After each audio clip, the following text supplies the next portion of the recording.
dan sholat sunnah dengan baik, memahami konsep balik dan tanggung jawab yang menyertainya atau taklim. Kemudian tujuan pembelajaran itu berarti suatu hal yang harus sampean capai dalam pembelajaran ini itu apa saja. Siswa mampu memahami tanggung jawab bagi orang-orang yang sudah balik atau taklim, dan juga membiasakan sikap bersyukur, taat beribadah, dan bertanggung jawab. Materi ini mengandung nilai profil pelajar Pancasila dan pelajar rahmatan lil alamin, yaitu yang pertama bertakwa pada Tuhan yang Maha Esa, yang kedua berakhlak mulia, yang ketiga bergotong royong, kreatif dan kritis, dan yang keempat adalah mandiri. Sedangkan profil pelajar rahmatan lil alamin yang ingin dicapai yaitu tasamuh atau sikap toleransi, saling menghargai perbedaan yang ada di dalam kelas. Ada sebuah pertanyaan yang harus kalian jawab. Yang pertama, apakah ada pengaruh lingkungan terhadap seseorang yang sedang mengalami masa balik? Apakah ada pengaruh lingkungan? Jadi ini, misalnya ada anak yang sedang balik, nah terus di lingkungannya itu baik, apakah itu akan mempengaruhi kehidupannya di usia balik itu? Iya. Ada yang jawab tidak, ada yang jawab iya. Kira-kira yang jawab tidak, kenapa kok jawab tidak? Apakah lingkungan itu berpengaruh terhadap sikap orang lain, sikap seorang anak ketika dia memasuki masa balik? Jawabannya adalah iya. Lingkungan itu berpengaruh besar terhadap sikap kalian. Coba kalau kalian ini di lingkungan masyarakat misalnya, ada teman-teman kalian misalnya senang meso, lama-lama sampai berteman sama anak itu, apakah sampai juga akan ikut kisah meso juga? Sebagian besar kan pasti juga kayak gitu kan. Nah, sampai berteman dengan anak yang baik-baik, apakah sampai juga akan baik? Misalnya sampai berteman dengan anak yang rajin belajar, nah itu nanti sampai juga akan ketularan rajin belajar. Jadi kesimpulannya, lingkungan itu berpengaruh terhadap anak yang sedang mengalami masa balik. Nah, sekarang kita memasuki di poin yang baru, yaitu adalah kewajiban usia balik. Nah, nanti untuk mempelajarinya, sampean akan melihat di HP-nya masing-masing. Nanti Beriva kasih linknya, kalian akses, kalian tonton sendiri di HP masing-masing. Paham? Sudah ready semuanya? Nah, ini untuk linknya anak-anak ya, silakan kalian akses di situ. Ini link YouTube-nya dari sini. Kalian membuka yang atas, dibuka Chrome atau di Google juga bisa. Nanti akan langsung nyambung ke YouTube. Di Google juga boleh.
Jumlah kursi yang balik.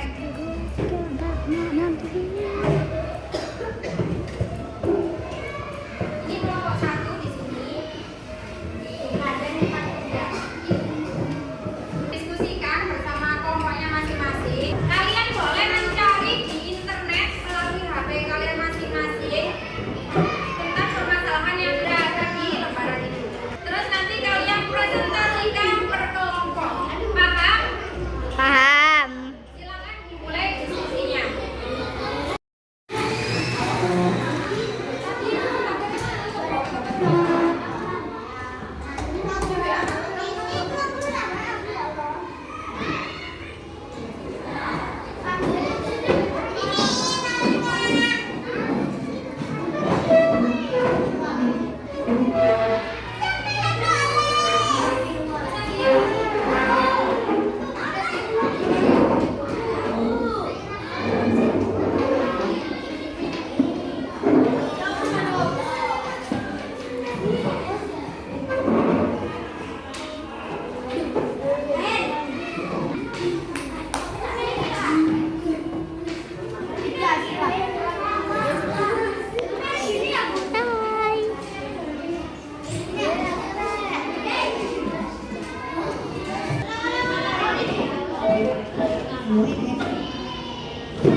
Ini purifier tercantik ya, dan nama aku Mia yang mami video ini untuk guru kuliah purifier mengajar dengan baik, mumuman.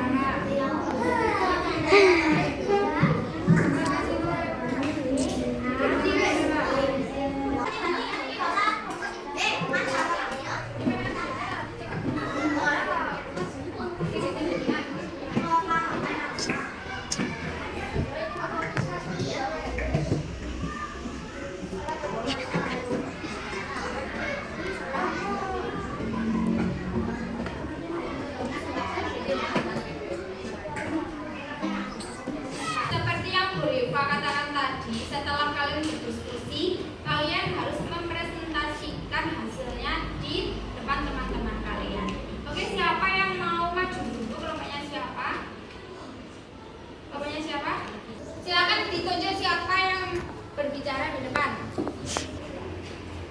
Baik, dari kelompoknya kelompok 2 ya. Kelompok 2 yang maju perwakilan adalah Mas Gio. Anak-anak tolong didengarkan, dihargai temannya yang sedang presentasi di depan. Silakan Mas Gio dimulai dulu. Salam dulu. Assalamualaikum warahmatullahi wabarakatuh. Waalaikumsalam warahmatullahi wabarakatuh. Soalnya dibaca dulu tadi. Mengapa setelah balik kita harus lebih bertanggung jawab terhadap perbuatan kita? Pembahasan. Setelah balik seseorang dianggap dewasa secara agama dan segala perbuatannya akan dipertanggungjawabkan di hadapan Allah. Oleh karena itu anak yang sudah balik harus lebih berhati-hati dalam bertindak, berbicara dan melihat. Misalnya mereka harus lebih disiplin dalam menjalankan sholat, berpuasa di bulan Ramadan dan berperilaku baik terhadap sesama. Itu jawabannya dari kelompok 2. Pertanyaannya tadi tak bacakan ya. Jadi ini setiap kelompok itu mendapat pertanyaan yang berbeda. Di kelompok 2, soalnya adalah mengapa setelah balik kita harus lebih bertanggung jawab terhadap perbuatan kita. Nah, jawabannya dari kelompok 2 adalah setelah balik seseorang itu sudah dianggap dewasa secara agama dan segala perbuatannya akan dipertanggungjawabkan di hadapan Allah. Oleh karena itu, anak yang sudah balik harus lebih berhati-hati dalam bertindak, berbicara, dan berperilaku. Misalnya mereka harus lebih disiplin dalam menjalankan sholat, berpuasa di bulan Ramadan, dan berperilaku baik terhadap sesama. Itu jawaban kelompok 2. Kira-kira setelah mengetahui jawaban dari kelompok 2 ini, kalian setuju nggak dengan jawaban dari kelompok 2? Setuju apa enggak? Setuju. Ada yang tidak setuju? Setuju semua? Setuju. Oke, sepakat ya? Ya udah, Cio, ditutup Cio. Assalamualaikum warahmatullahi wabarakatuh. Waalaikumsalam warahmatullahi wabarakatuh. Untuk kelompok 2. Kelompok 1 yang maju perwakilan adalah Mbak Bulan. Salam Bulan. Assalamualaikum warahmatullahi wabarakatuh. Waalaikumsalam warahmatullahi wabarakatuh. Bagaimana cara seorang anak bisa mempersiapkan diri untuk menghadapi kewajiban setelah balik? Pembahasan.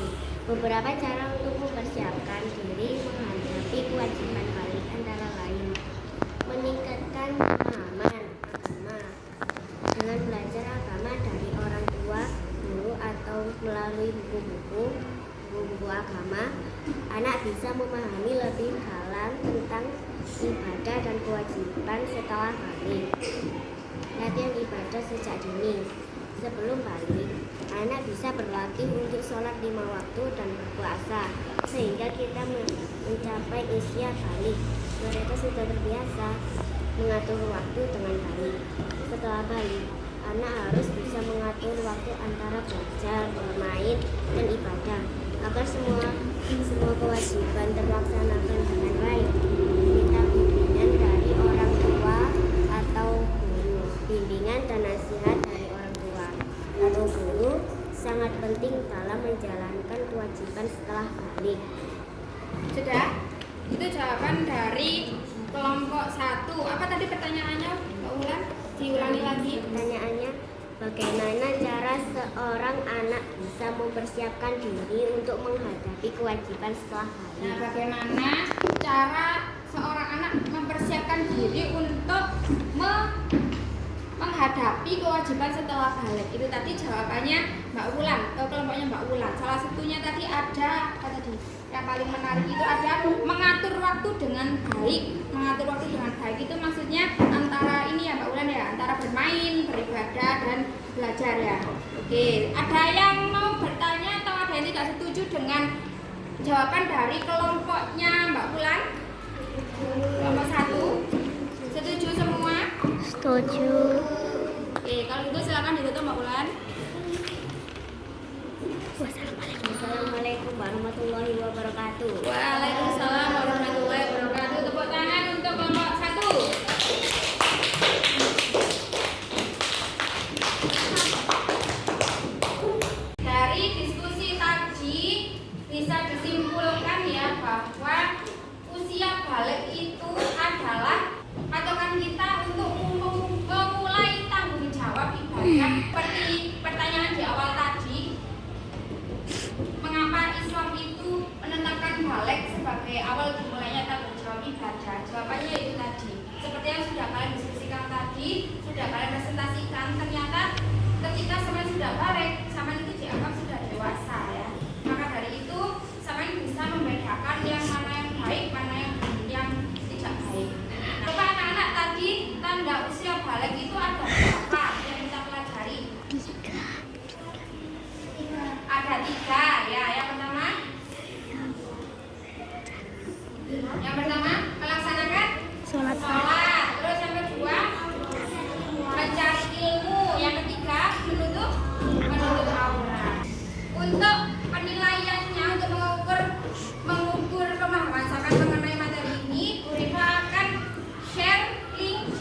grup, kalian klik, kalian akses, kalian kerjakan soalnya.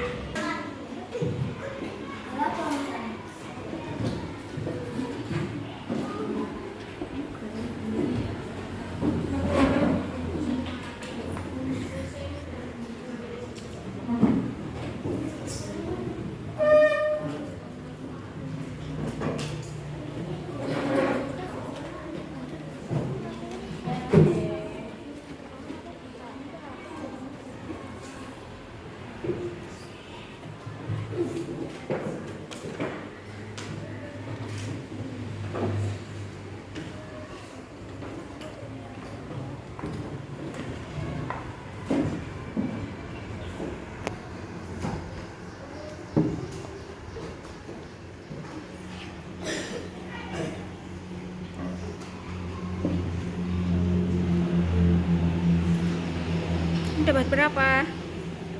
Alhamdulillah dapat 100 ya.